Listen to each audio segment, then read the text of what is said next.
and so many other places will continue forever. You have thousands and thousands of people pouring into our various countries and spreading throughout.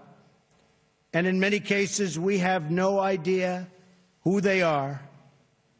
We must be tough, we must be strong, and we must be vigilant. The NATO of the future must include a great focus on terrorism and immigration, as well as threats from Russia and on NATO's eastern and southern borders. These grave security concerns are the same reason that I have been very, very direct with Secretary Stoltenberg and members of the alliance in saying that NATO members must finally contribute their fair share and meet their financial obligations. But 23 of the 28 member nations are still not paying what they should be paying and what they are supposed to be paying for their defense. This is not fair to the people and taxpayers of the United States. Many of these nations owe massive amounts of money from past years and not paying in those past years. Over the last 8 years, the United States spent more on defense than all other NATO countries combined.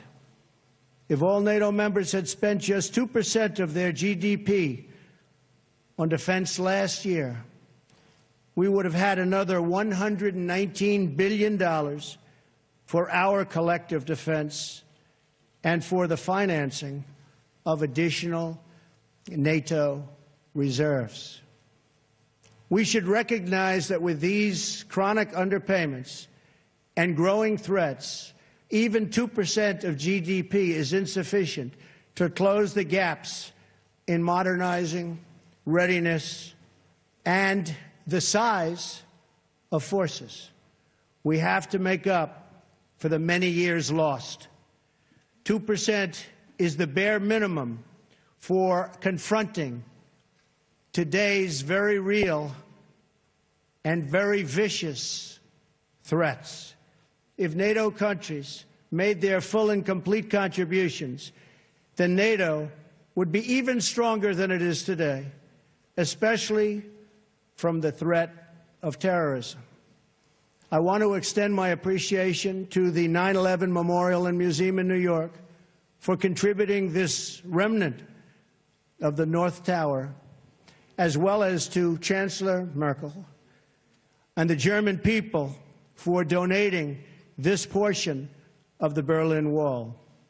It is truly fitting that these two artifacts now reside here so close together at the new NATO headquarters. And I never asked once what the new NATO headquarters cost. I refuse to do that. But it is beautiful.